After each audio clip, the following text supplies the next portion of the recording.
What's up, Ragin Nation? How's it going? This is Alex, and you're watching The Road to TF5. This is Webster's Word Talk about Transformers last night. This is episode number 177, and in this episode, we're going to talk about a brand new TV spot. I'm going to do a review for you guys, and then we're going to talk about the toys.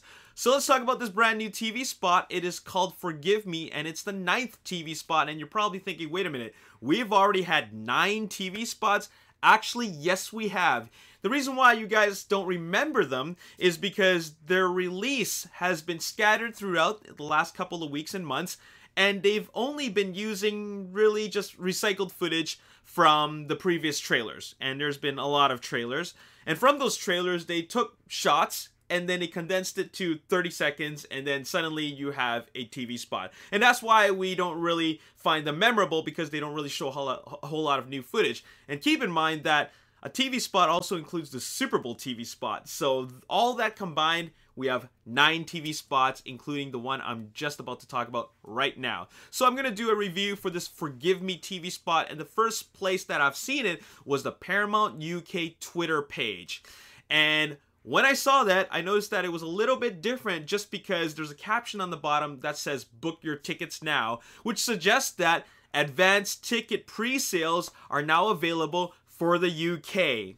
And once I retweeted it, people already started buying their tickets. So make sure that if you're living in the UK, whatever theater that you typically go to their website, get your tickets, because you definitely want to get it before someone else gets your favorite seat in the house. Anyways, so yeah, tickets are now available for the UK for pre-sales, and the release date in the UK is June 22nd. That's a day after the North American release. Anyways, with regards to this brand new TV spot, it's 30 seconds long. It's titled Forgive Me, and you know who says forgive me? Optimus Prime, right before he stabs Bumblebee from the first trailer. Now, in that trailer, that dialogue, "Forgive me," was really just a narration. We don't really know when he said it, but in the context of the trailer, it sounds like he's saying it before he stabs Bumblebee. But I'm pretty sure that he's saying "forgive me" when he's having a calm conversation with maybe Kate Yeager or the Autobots or something, but I don't think it's in the middle of a fight. In any case, let's take a look at the first news shot, and here's Kate Yeager, and the first thing I noticed is that his hair is all wet, and that is because I believe that the fight is over.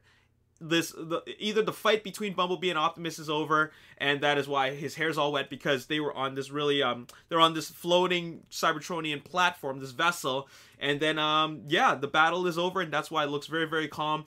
But what's happening in the background is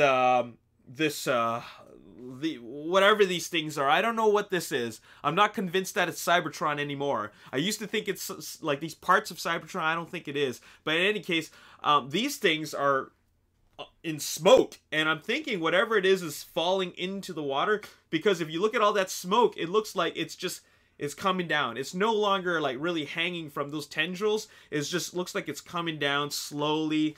Anyways, it looks like something is over, like a big battle is over, because Kate is really calm. Moving on, this is an extended shot of something that we've already seen before. When we see the parts of that weird planet-looking thing start like crashing through the arc on the moon, it clearly shows you that it's making its way to Earth, because what you see here is all the debris and the camera panning towards Earth. So that just gives you an indication that something terrible is coming on his way to Earth. Next is that we have this shot of Captain Lennox, and he is looking up at all these things. I mean, this thing that's coming to Earth, and it just looks like, oh my God, how do we beat this? How do we stop this from invading Earth? And it just looks like a scene that is where he feels a little bit hopeless. Moving on, this is an extended scene of something we've already seen before. We've seen, you know, Hot Rod flying the Cybertronian ship through the tendrils, and it's an aerial chase. This one's extended a little bit more. You see some of those Cybertronian ships blow up, and that's what this TV spot really is. It's a couple of new shots, new minor shots, some that really don't add any significance. but there are also a lot of really extended scenes we've already seen before, and it's crazy that we would even notice that it's an extended scene because it's probably only extended by 1 or 2 seconds, but we've seen these shots so many times that even if it's extended by a little bit, we already know. Like this shot, for example, this is a shot from I believe either the Super Bowl TV spot or trailer number 2, but it's Bumblebee where he whacks Optimus Prime in the face, but it's extended a little bit that where you see his shield. I never noticed the shield from before because it doesn't go on for long enough, but now you do. And now here's the shot which gets me really excited the most. Dragon Storm. We now know that he's part of the big aerial chase that takes place in the finale, the climactic finale of Transformers Last Night. Here he's flying alongside with these Cybertronian ships. I'm not sure if he's attacking them or they're flying together as allies, but one thing I do know is that the Osprey in the background is in big trouble. So it looks like the human aircraft are the ones that are going down, and the only ones that are really getting away are the Cybertronian ships. And I just love the fact that something as grand and something as big and hulking as Dragonstorm is part of this battle. Because, I mean, look at him. He looks awesome. Look at this shot right here. He just looks awesome. What is even more amazing is look at this close-up shot of Dragonstorm. It's like spikes everywhere. It's like jagged edges. It looks like if you took some barbed wire, like a whole like miles and miles of barbed wire and shaped it into a dragon. That's what Dragonstorm looks like, and that's why I'm really curious about what he's going to look like when he actually transforms. It feels like it's going to be nothing but morphing technology. And now after that I've seen Dragonstorm as a dragon, I am starting to believe that the dragon, the knight that gives Merlin his staff is no longer Dragonstorm. This thing is way too huge. Look at the size of it when you compare it with the Cybertronian ship. The Cybertronian ship is supposed to have like a car size, a vehicle size transformer like Hot Rod or Bumblebee sit on the front like that, right? So which would mean that Dragonstorm would be completely enormous, which means that if that knight is the one that gives the staff to Merlin is actually Dragonstorm, then there's mass shifting involved. But if you look at Dragonstorm like the way he looks like a mess. Like I said, a barbed wire. Like the parts don't look like they're just gonna go. You know, it doesn't look like it's gonna be like that. It's just gonna look like. It's just gonna look like it's just like gonna morph. Like all these parts are gonna morph like KSI technology, and then it becomes a robot, a knight, and that's all it is. So anyways, he's breathing fire, which is an indication that he's attacking, or he's just doing it out of to establish dominance, like Grimlock did right before he charged at Optimus Prime. But anyways, that's Forgive Me. That is the Forgive Me TV spot. It's 30 seconds long, and there you have it. Let's talk about the toys. And once again, Weibo.com has leaked more images out there. And it's nothing really that significant, but it's just an indication of Wave 3. Now, Wave 3 is going to consist of Crosshairs, Strafe, like both Deluxe Class, and a Deluxe Class Bumblebee. Now, this Bumblebee is the one that we've been waiting for. This Bumblebee is the Bumblebee that we saw vehicle mode of in Toy Fair, but we didn't get to see the robot mode. But we do know that this Bumblebee is the Bumblebee that's better than the one in Wave 1. So why they decided that they needed to make 2 different Bumblebees that are the exact same model, I don't know. I know they're physically different, but they're both like a Camaro. They're both Camaros, and they're both recent Camaros, as in like recent models. So I'm wondering, why did they decide that they needed to have like a completely different mold? They should have just had this one released in Wave 1 and not have 2 different versions.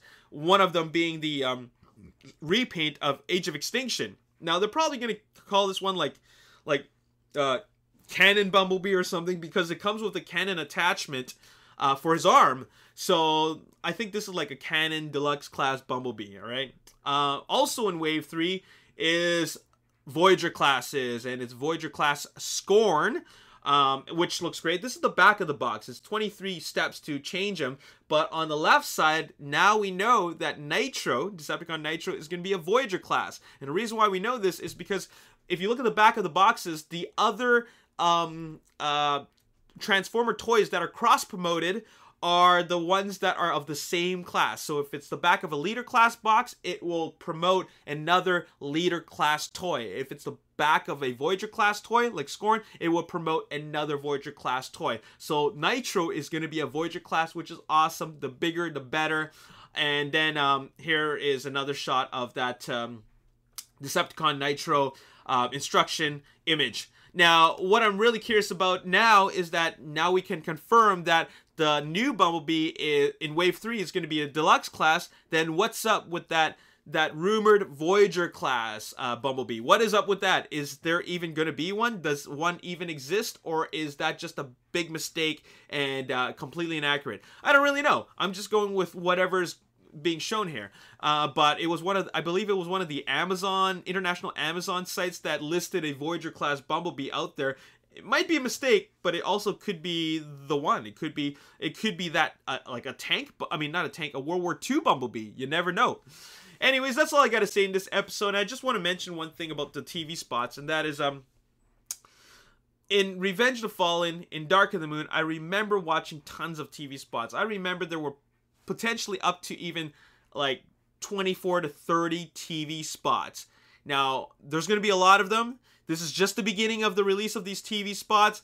I'm hoping that we don't see too much. I'm really hoping that we see too much. Of course, I have the option to not watch them, but like I liked what they've done with the Forgive Me TV spot. I liked what they've done with the Fight TV spot, and that is they show a lot of scenes that we've seen before and just only maybe 1 or 2 shots of scenes that we've never seen before.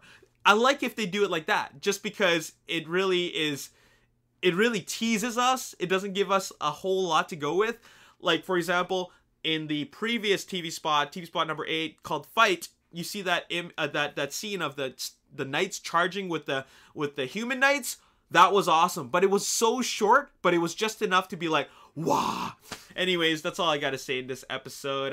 Stay tuned for the next episode. The advanced ticket sales are going up soon, since they already came out for the UK. The rest of them must be going up soon for the rest of the world. So there you have it. I'll make a big announcement all over social media as soon as I know that it's out.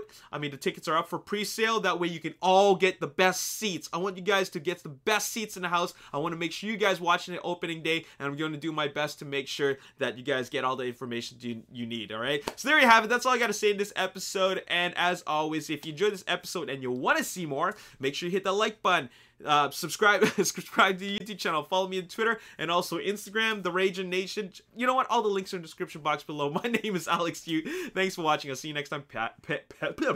Peace. Dragon Storm, and it's a combination of black and red in the paint job. Okay, this knight is a combination of metallic and red.